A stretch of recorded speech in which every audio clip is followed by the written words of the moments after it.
BPM 142, lead chord D sharp. Today we'll make a drill instrumental type beat.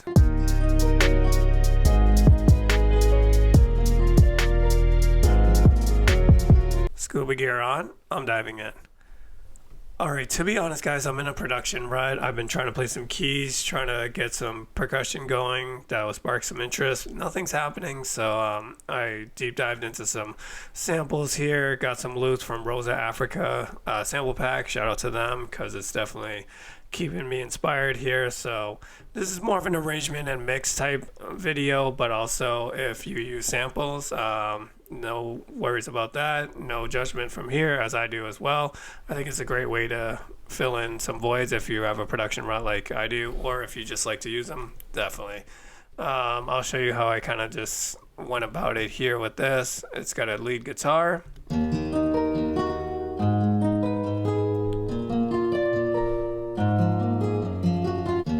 There you go, 4-bar loop. What I did here was I did have to fade in and out. There was some clips on there when I cut it up.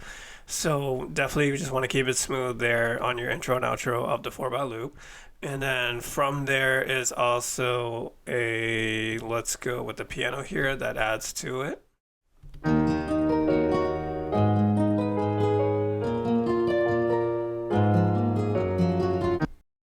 Dude, that's a great progression. And then let's go ahead with the strings as well. That adds onto it, and I just have that in the chorus. You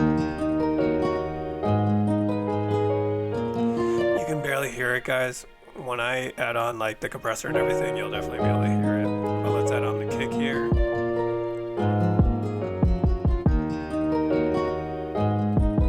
And then that's just basically a pretty simple layout that I put on there, and then if you add the bass on top of it as well. And this bass I actually played out to match the chord progression and the notes and everything. There's a couple things that I do want to do myself when I use samples or loops. I want to do bass, and then I also want to create my own snare as well, just a regular snare pattern.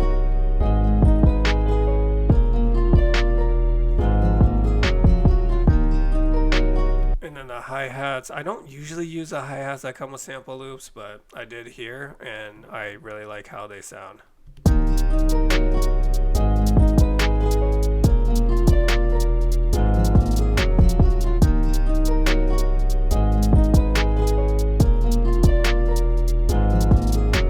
Alright, you got a vibe going, you got a direction going, but the biggest part of this is how do you mix it.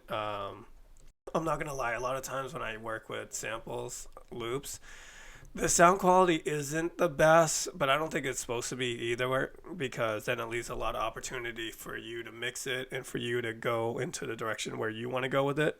So I'll go ahead and start that with the guitar. Always start with EQ is what I do. So the difference between the lower frequencies cut off here and without them is this. Very subtle.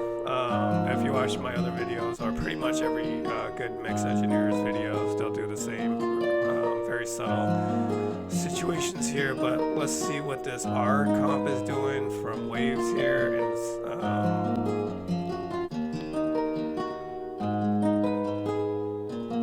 So we're not trying to do too much as well, but here is it with off and on.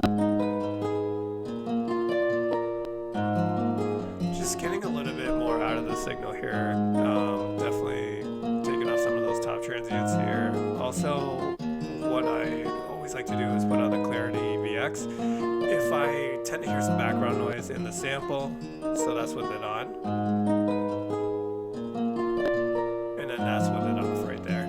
So you're starting to hear some difference. This guitar is starting to shape up for sure. But is it really hitting you enough? No, I think the feeling could have some more, so let's go with this. C1 compressor here from Waves. And as you can see on the left here, it's just compressing just a little bit here with the 4:1 ratio on here. And then now your guitar is sounding pretty good, and just keep in mind that this is mixed to sound good for a client, and then it will mix later on when the client puts some vocals on it, but all together. But let's hear the kick actually with it. It's basic kick as is, but then let's add the compression, EQ one. And the same thing, we're just taking off a little bit of the lower frequencies here from like mostly 80 under. A little dip right here from what I heard. There was a little nuance thing there that I did not appreciate. But now we're going to the smack attack to add some more of that, feeling out of it. Got the attack to 8, so let's go bypassed. And with it on there. Certainly getting somewhere, getting some feeling out of that kick, as it's got to be lively for sure in this beat. So let's add on our C1 compressor too, and then it's the same thing except for 2 to 1 ratio, but just getting a little bit of squeeze out of there. Ceiling down a little bit for sure. It sounds pretty good as is, but does it sound like, it's really grabbing your attention? No, not yet. Let's put on this R bass here. And as you can hear with that coming in to finalize my modulation chain here, or basically my settings, is that for me it adds more body on that, and now the bass has the presence that I'm looking for. Let's go ahead with the snare next. It sounds okay by itself, but it just sounds distant, and it sounds like, if there's a fight, it's not backing up the kick or the guitar. It's just gonna probably run away. Sounds pretty weak. So let's get some EQ on it. And then let's get the fat effects on here to boost it.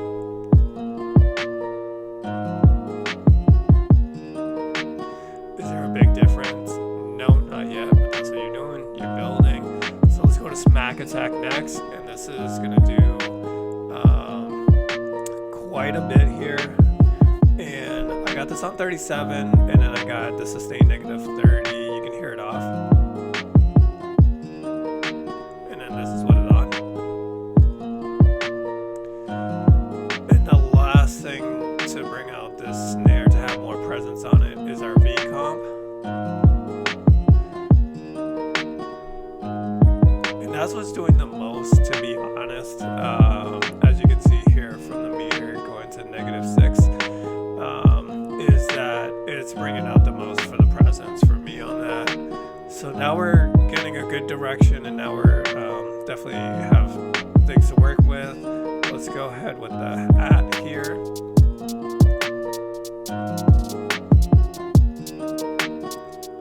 And then that's with the channel EQ on. And similar to before, I could probably go a little bit more here actually. So somewhere around there. It looks like it's not touching it, but it's definitely taking off the lower frequencies and shaping it to how we would want it. Let's go smack attack again on this one.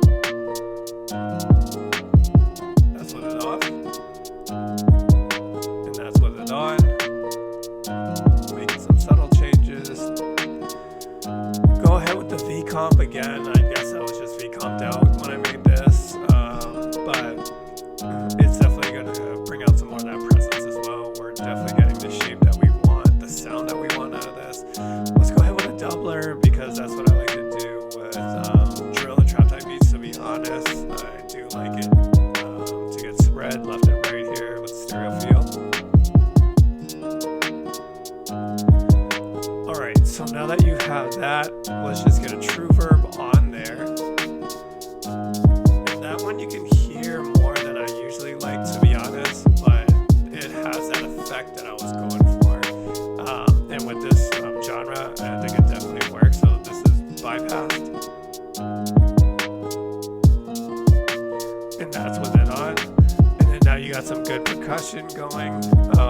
Let's get the bass in here as well.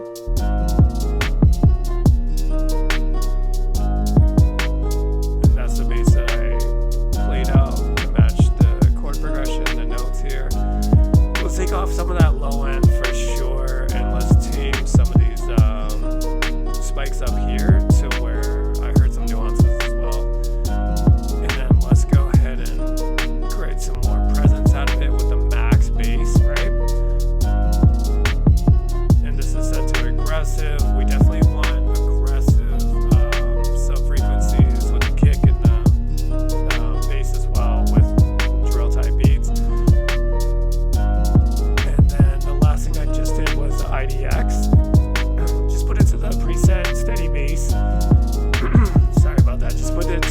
set steady bass here, and then I got it on -9.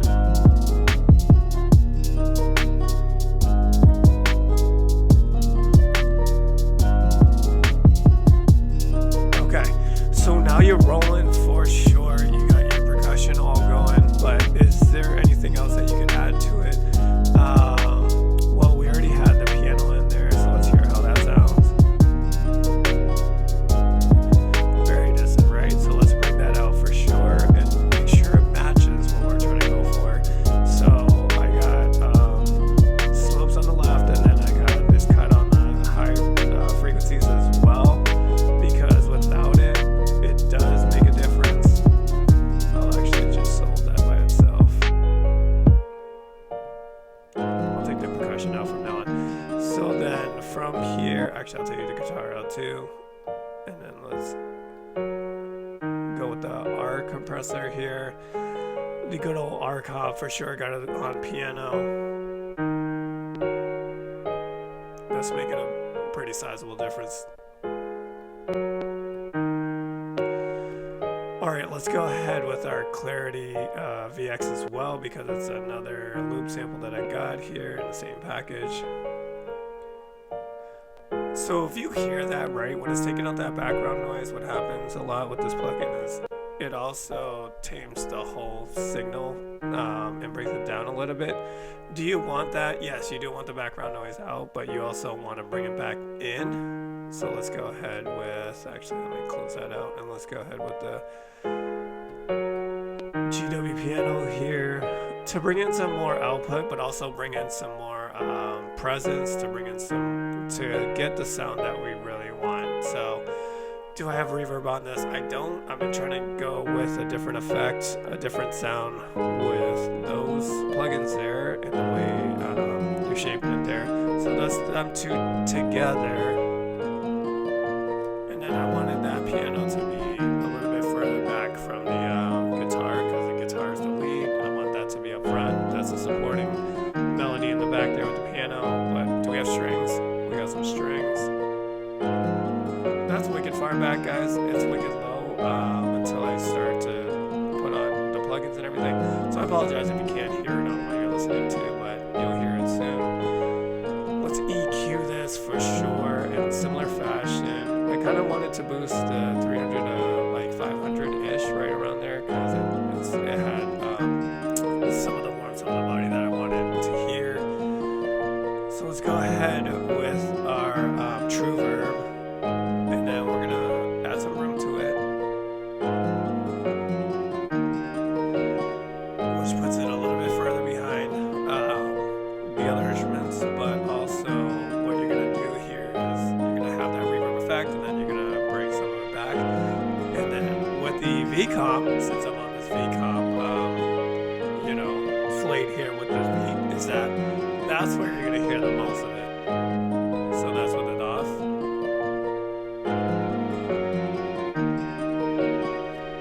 Now it's the lead up front, it's the piano right behind it, kind of, and then it's the for the ambiance, it's have the strings behind everything as well. So that when it comes in, it's subtle, and then when it comes in with vocals, it really accentuates the vocals for sure. The last thing we're gonna do here is put the IDX on here, and this is just on the regular settings. You see the full reset, and then it's just barely on, to be honest, because the V-comp's doing a lot, but just to add in a little bit more texture on it. And then that is everything together. Let's hear it.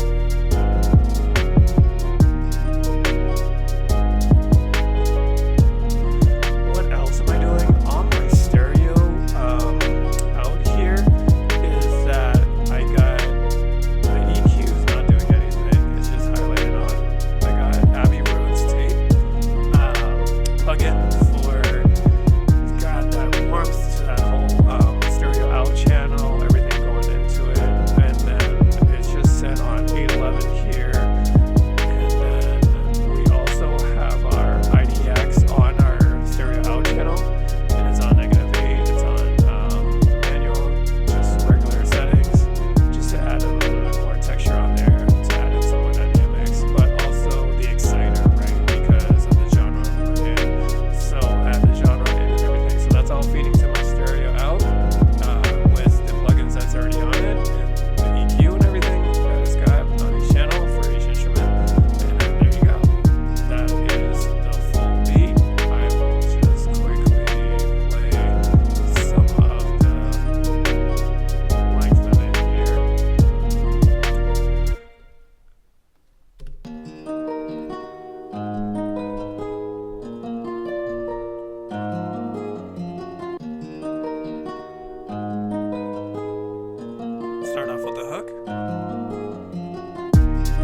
that's pretty much how it goes throughout the whole track here.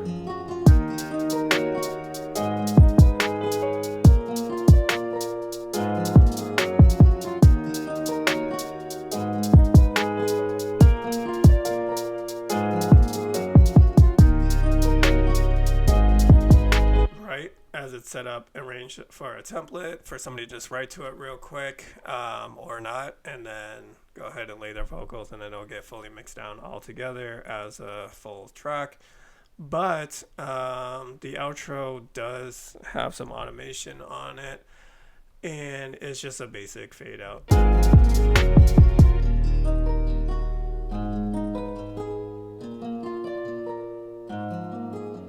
Will the client want to use that fade out? Who knows? Throw it on there as an option. And then this is just at a negative a negative 11.8 because it's for streaming purposes. It's not how I listen or mix the tracks at all. But that's it, guys. I hope you enjoyed it. Like I said, I'm in a production rut, but I wanted to have this option of a video to hopefully inspire. I go pretty quick on these. I want to, like I said, I want to inspire, but so that you can go ahead and create your own productions. But also, I hope you benefited from it. Other than that, till next time.